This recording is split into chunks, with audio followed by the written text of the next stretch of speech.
In the bustling metropolis of Lagos, where the streets are lined with ambition and opportunity, one entrepreneur stands out among the crowd.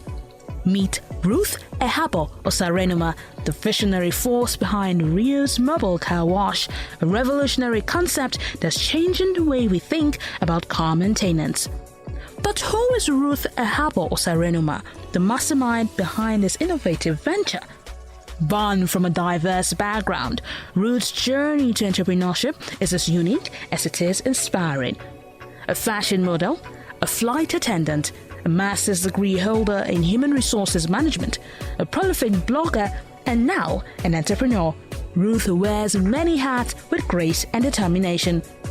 But what sets Ruth apart is her unwavering ambition and her deep-rooted belief in the power of entrepreneurship to create positive change in society.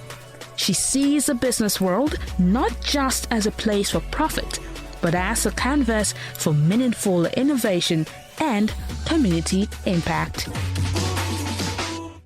Hi, my name is Ruth Erhabor Osarenoma. I'm the founder and chief executive officer of Ruth Erhabor Global. At Ruth Erhabor Global, we supply beddings like bed sheets, duvet, and pillowcases. Also, we run a mobile car cleaning services.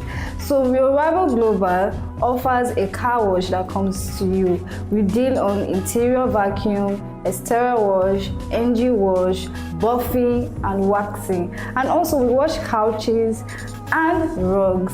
At Ruth Erhabor Global, we also run an auto mechanic repair service. So anywhere you will be, just book an appointment with us. We'll come to you. Car wash now easily accessible. Some of the challenges we're facing as Ruth Erhabor Global is cash flow and staffing. With our cash flow, sometimes we usually spend money on our mechanical repairs for the bus.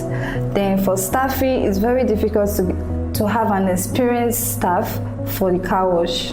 What gives me excitement and joy concerning my brand, Real Mobile Car Cleaning Services, is the positive feedbacks from our clients. So I love the feedbacks because it encourages me to do better. You know, when they come back and say they love our service, I love that part from them. So yeah, I love the positive feedbacks from my clients. Hi Rio, welcome. Nice to meet you. It's my pleasure. Tell me about your product, your service, what you do. Alright, I run a mobile car cleaning service. We come to you, it's an home service. So Real Mobile Car Cleaning Services is a brand that deals on interior washing, engine wash, exterior, boot vacuum. We also run automobile mechanical repairs.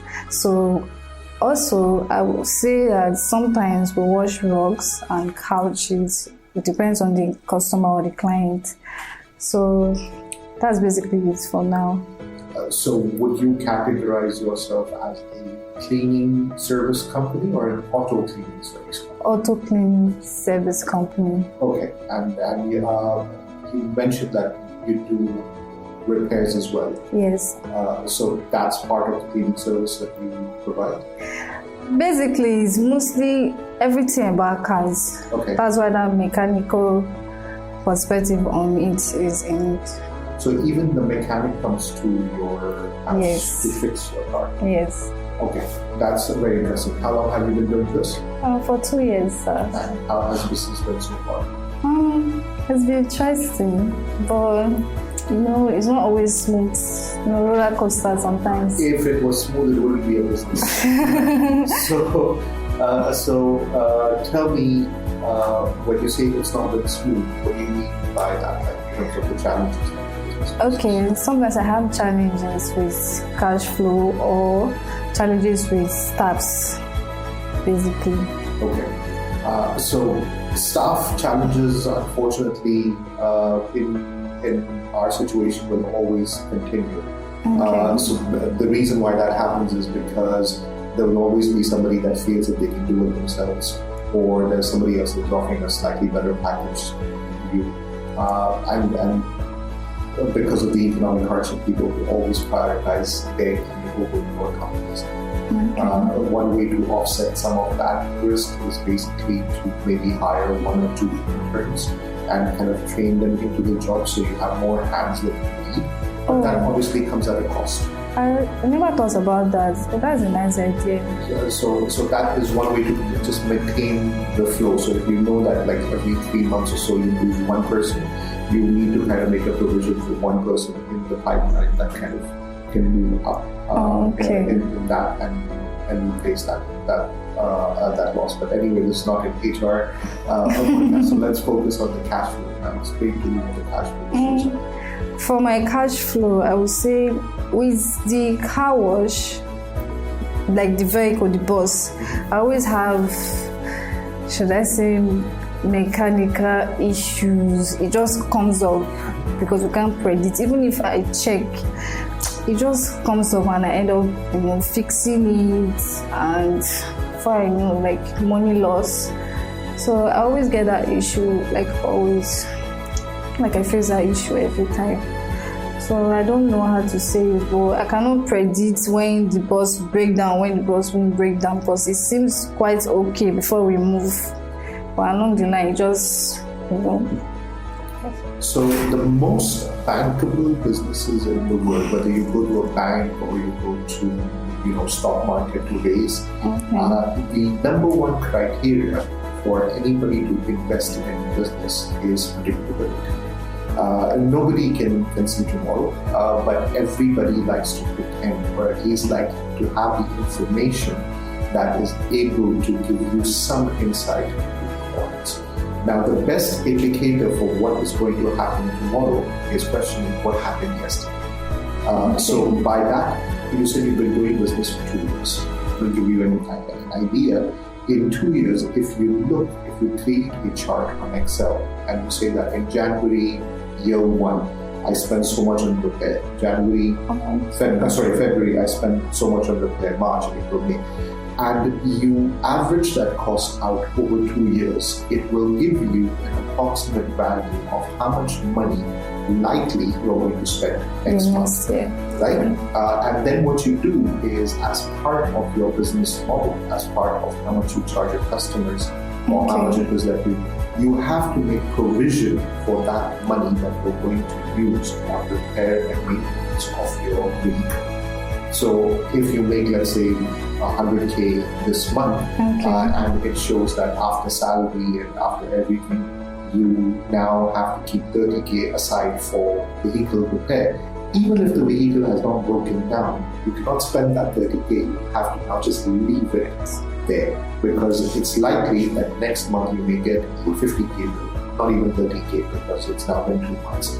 So that provision that you make, it's called a provisional expense. You make a provisional expense and keep it aside. You don't touch that money. The issues usually happen when you make 100K, you pay people the salary, and you're left with 50K, and you say, okay, now I'm going to spend it on marketing, or I'm going to draw myself, I'm going to take some more money because I now have my rent, or whatever else is there. So these are kind of things that you have to be able to predict and build the expense for it. So let's say, roadworthiness, for example, or the licensing for commercial vehicles that you require for branding. There is repeated costs that Lagos State charges. You have to plan that money as an expense, because you now have 2 years worth of data. So that is very valuable. If you know how you have spent money over 2 years, use that as a format to predict what next year's going to look like, and then not touch that. And if you feel like the money is tight, then you now need to adjust the pricing to reflect that reality. Wow. Does it make sense? It makes a lot of sense. Okay, good. If you have any follow-up questions, please, I encourage you to ask if you want me to explain more. Okay, I would like you to explain that jotting part again, like you have to take notes of your expenses, like you need to go back. So currently your expenses, how do you get paid? You get paid on bank? Yes, transfers. And you pay from your bank? You do transfers, or you withdraw cash? No, from my bank, I transfer. So jotting down is very important. But if you don't have that, so anybody can basically just take a pen and paper, write down your expense or basically the description, and then you have 2 columns, which is money coming in and money going out. And you can just kind of like follow that you're spending, you put over there, and at the end of the page, as long as you have more money coming in than going out, business is good, right? If your money going out exceeds the money coming in, then you have a problem. So if you have like a laptop, you can do it on Excel. If you don't have it, you can even do it with pen and paper. 100 years ago, our parents, grandfather, they used to do and pen, right? So 2,000 years ago, they used to do it with stone, but they still noted what was coming in and going out. That's what you have to do. This is the most important thing that you can do for your business. You cannot run it on a month-to-month basis, which means that if you've had a good month, you've doubled your numbers on car wash at home, you're going to celebrate and have a party. No, it's when you have to plan for when the car breaks down. You have to plan for things like vehicle removal. You have to plan for fuel pricing going up. You have to plan that salary you're paying today, that maybe the salary is going to go up. Because now they're talking about minimum wage. So if they increase minimum wage, that's going to change your... It's going to change so many things. But if you had, let's say, all the money that you have been collecting and not taking, if you had that money kept aside, it would have helped you battle this out. So that's why it's called a cash reserve, because you need to be able to dig into it when there is pressure. It's very, very important. The mistake that a lot of young entrepreneurs make is they feel that anything that is remaining is for them. You need to put yourself on a salary. That is a fact. You can do a profit sharing with yourself at the end of the year. So let's say at the end of the year you have ₦1 million left. After your salary, after everything, because you need to eat, you need to provide for yourself. So you take a salary, you fix that amount, and you collect that on a monthly basis. But at the end of the year, you have a fixed amount. Let's say you have ₦1 million that is just there. And your projected expense, what we spoke about earlier, is around, let's say, 300, 400K. You can, at that point in time, take $500,000 out and say, now this one is for me, that's my bonus. It's called a dividend. Pay yourself a dividend, and you can leave the 300K that you think you're going to project. You leave the other 150 or 200K as a reserve. That anything unexpected happens, that you have the money, that you're not putting money back from your pocket. A business has to pay you. You cannot be paying the business. I get that. Right? So it's all about just some small habits that you have to create, some discipline that you have to bring into your management of these, of the way the money comes in and goes out of your business. And there's no reason why this business cannot be, well, it already is profitable, I'm sure, but it cannot be sustainable. Because profit is not the same thing as cash flow. They're two very different things. Business can be profitable, but if there's no cash, there's no business tomorrow. Thank you. Do you have any further questions for me? No. Is there anything else I can help you with on other aspects of your business? Not seeing for now. How do you do your marketing? Online social media campaigns. Okay. And social media campaign you do on IG? Yes, on Facebook, YouTube, sometimes TikTok.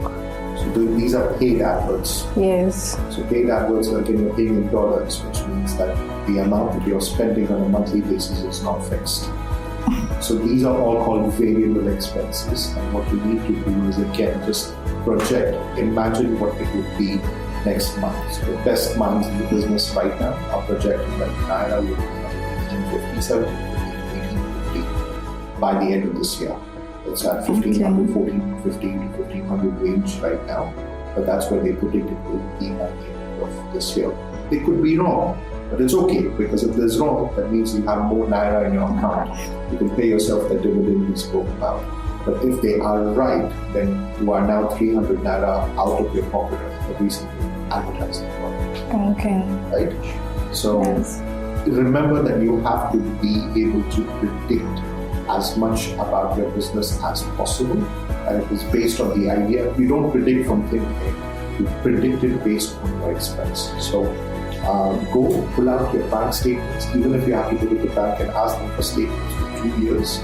Pull it out and try and go through them line by line and see what it is that you're spending on and how frequently, and try and build a understanding, for lack of better words, of where the money is being spent and how much is your projected expense. And according to that, from this month or next month, we need to start keeping money aside, and we will not face any cash flow challenges from that point on. Wow.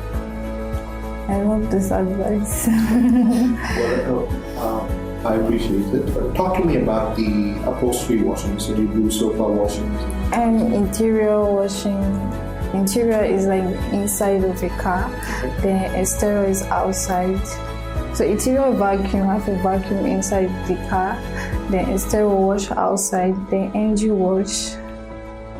That engine wash is very, very tricky. Like you have to bind the wires, you cover some space before you wash engine. Then also boot vacuum. Yeah, I don't know, like some cars are different when it comes to boot vacuuming, so you have to be very, very careful and gentle. And also the rugs or couches too, depends on the sizes when we give price. You want to look at business models that are adjacent to car wash. The rugs and the sofas, great idea. You could probably sell car air fresheners, because you're already going to people's houses and just say, oh, if you have an environment, you can use car air freshener. You use essential oils for that. So that's another idea. The add-on services in terms of sometimes the seat covers, because the seats are looking old and tired. So these are the kind of things that you want to be able to pitch when your people are there. And you can, the way that you do it is you don't buy the inventory, because if you buy the inventory, then it doesn't move your stock. So you have to kind of like, they want seat covers, or they want steering covers, or they want to change their wipers or things like that. If there's an upsell potential, then you need to kind of get that really, really quick and get it to the client. And you can incentivize the people that are washing the car to be the ones to do the return of every wiper you sell. I'll give this much extra. So then they have the interest to talk to the client about it. So now what you need to think about is, what else can you provide in addition to just washing the car itself for your clients, and really add that to your revenue. Okay. Well, we sell products too. Okay, good. Like car wash soaps, car wash spray, like the couch spray. So sometimes the oil, I think car wash, is it fuel ejector or something like that? We sell that too. Okay, good.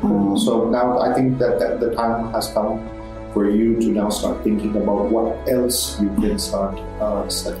Okay. Right? So Rio, it was a pleasure talking to you. Pleasure meeting you, sir. Yes. I hope you're able to get those bank statements. Yes, I'll go through them. Thank you very much. All right. Thank you.